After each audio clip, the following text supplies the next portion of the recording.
Welcome back to the channel, ladies and gentlemen. I'm not letting any kind of illness keep me down, so we are jumping into this beautiful thick boulder. Last time we did a really hairline thick boulder crack almost. And this time we are looking at, I don't know, half a centimetre, 5 mils, something like that. So there's quite a lot of opal there. There are a few concerns though, so if I go to this side here, you can see that there's a little bit of ironstone scattered amongst that opal bar. Even though we're on the edge, it does look like it goes through a little bit more. So we will have a lot of time to be able to find the best face where it clears out the most. Hopefully it does a bit because there's some nice foil-like colour in there. But even if there is ironstone in the face, as long as it's got an interesting pattern, it should still be a half decent stone. We just need to find out what's under this part over here. And you can see it's all the way through to the other side, which is what makes me think that there's going to be ironstone mixed in all the way. But you never know, it could clear up magically out of nowhere. The other end here is a little bit crystalline, so you can see there, that's the ironstone you can see behind it. There's also a lot of cloudiness, a lot of white cloud, a little bit of a milky effect kind of through here, and the bottom edge is kind of a bit dull, so that'll probably get sliced off. But we'll see. See what we end up with. I'll give it a quick dunk in water. So the dunk in water just helps clear that fog and lets you really see the colour that we could end up with. So we're just going to have to really grind this back carefully. We want to be fairly gentle with it because here you can see there's already a part that's fractured. That'll probably end up coming off, which is a little bit unfortunate. But you can see every now and then we get some nice flashes of foily red, but mostly we're looking at green. And yeah, it's a big stone, so we've got a lot to work with, and like I said, really thick bar, which means we've got a lot more leniency when we're grinding down onto it and trying to look for something half decent. We just have to hope that there's an interesting pattern with the ironstone mixed in with the opal, or that it clears up completely, but I doubt that one on this one. You never know until you get started, so let's jump in. And here we go. So, starting off 120 grit sintered diamond. I probably could have gone all the way to 80, but I was a little bit worried just because I saw a crack earlier. And yeah, I didn't want to cause any more and thought the opal might be fragile, and it turned out not to be. But we'll work on this area, and I'll flash forward to when we're getting closer to the bar. So, here we are, a bit closer. You can see that it is revealing some, so I was full of positive hope at this point in time. It was working out quite well. And you can see here, I'm just working away more, focusing on those edges, especially where it's just pure ironstone and no opal. Those kind of edges, I just need to get them down a little bit further just to make sure that there's a bit of opal under there. And yeah, the 120 is pretty good for that, but you don't really want to hit the opal surface with the 120. Just stick to the ironstone. You can see there I've hit another pocket of opal, so pretty happy with that. And then yeah, just got to work on those other ironstone areas. It's good to work out from where the colour is. It gives you a lot more of an idea of when you're about to hit any opal, if there is any there. So I always advise that you work kind of in the areas where you know the most first, because that's always a good way to go. Otherwise, if you're just working fully blind, you really don't know. You might overshoot, you might undershoot and give up. You've just got to, yeah, work with what you know and go from there. And you can see it's very muddy when I'm carving, and that to me is a very clear sign that I'm hitting a lot of ironstone and not a lot of opal. You can also feel it with the feedback of the burr. The grip level changes when you go from an ironstone to an opal, and even the sound can change a little bit if you really pay attention to it.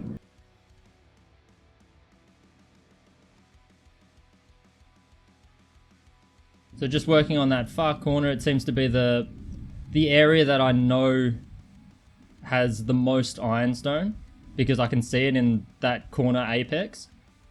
But you can see here, now that I've switched over to the 600 grit, I am hitting quite a lot of opal, so I didn't want to go too hard with the 120 from this point on. And I wanted to check this little spot over here, because there's that ironstone in the face, and there's a little bit on the side here, which I'll turn and show you.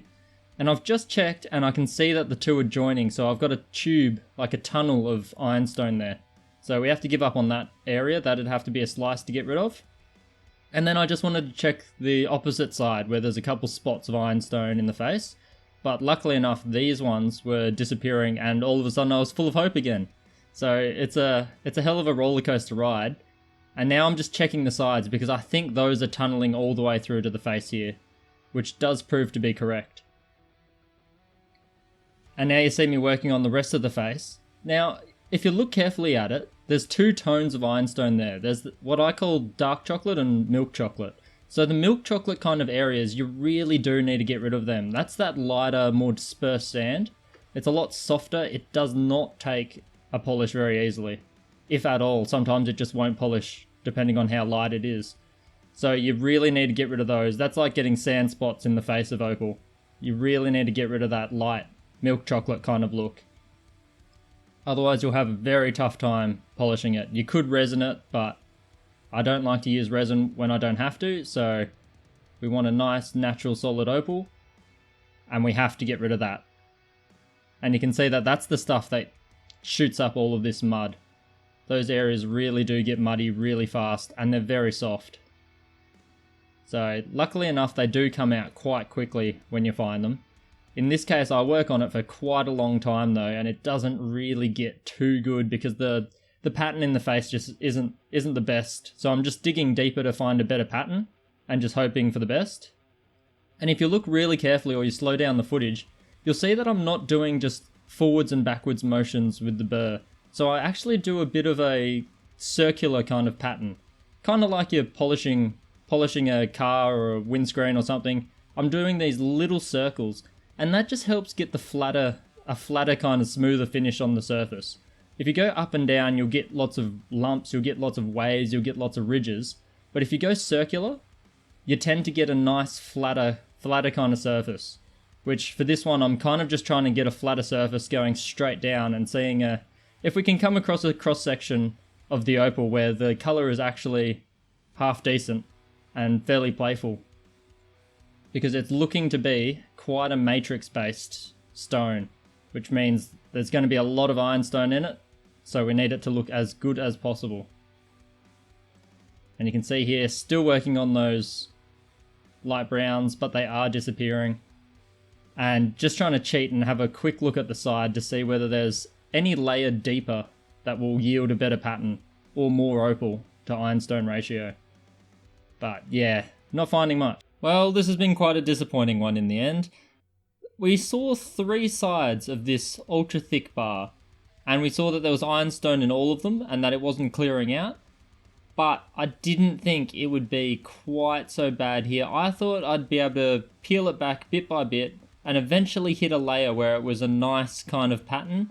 Even with ironstone, it's fine in Boulder for that to be in the face every now and then. As long as it looks interesting, I'm okay with it. But in this case, it's just dominated by ironstone. You rarely get a flash of colour coming through, which is really disappointing, especially when it's such a foily colour. So it goes to show that not always, because you've got a thick colour bar, you'll get something out of it. There are times when the ironstone, it becomes basically like a matrix opal. So we basically just got a bit of matrix over here. I'm trying to cut out all the coughing, but the illness is taking over. Yeah, apart from that, there's a section in here which is quite good, but if we compare it to the tiny, thin... I mean, we were hunting cracks like this in this piece, and we've still got a really nice, strong, usable area there, whereas here we kind of are struggling for anything. So it just goes to show, sometimes those little thin cracks can actually yield you more than something that's got a thick slab of opal within it. It's very disappointing that we didn't get more out of this one. And I've still got this third one here that I wanted to have a crack at, but I think I'm going to wait until I'm a bit healthier. I noticed when I was cutting this one that I was getting pretty impatient, and yeah, I wasn't really... the disappointment hit me a lot harder than it normally does on an opal that doesn't work out. And I think that's because I'm not feeling 100%. But this one here, we've got this tiny little part up the top, but it's really that middle bar there, and it'll be a hell of a gamble to grind this one off and target this one for a bit of extra color. But the back also could do with a slice. This one I'm actually not that sure how I'm going to tackle, because I actually like this side and I like both halves here, so I could actually go for a slice through there. I might have to do a really tricky cut and slice this part away from the rest, and then the rest of it can be whatever. Yeah, I don't know. I'll set this one aside. This was one of those pieces that I need to think about a little bit more before I dive in. So hopefully it'll be on the channel soon. But I think I'm going to switch away from Boulder for a bit after 2 semi-disappointing stones. Unless I can find one that I know is going to work out quite well in the bag. But I might move away from Boulder for a sec and try to cut another piece of Lightning Ridge. Or maybe Cooper Pedy. I haven't done much Cooper Pedy lately. And it's probably the easiest stone to work with of the lot. So I might switch over there. I feel like I am slowly getting a bit healthier, and hopefully we're only a couple days away from being back to normal, back to 100%, and I can go back to leaving the house, which will be great in about a week's time. So until then, I'm going to sit in my den and I am going to play with more of these wonderful little stones. And yeah, I'll see you guys in the next one.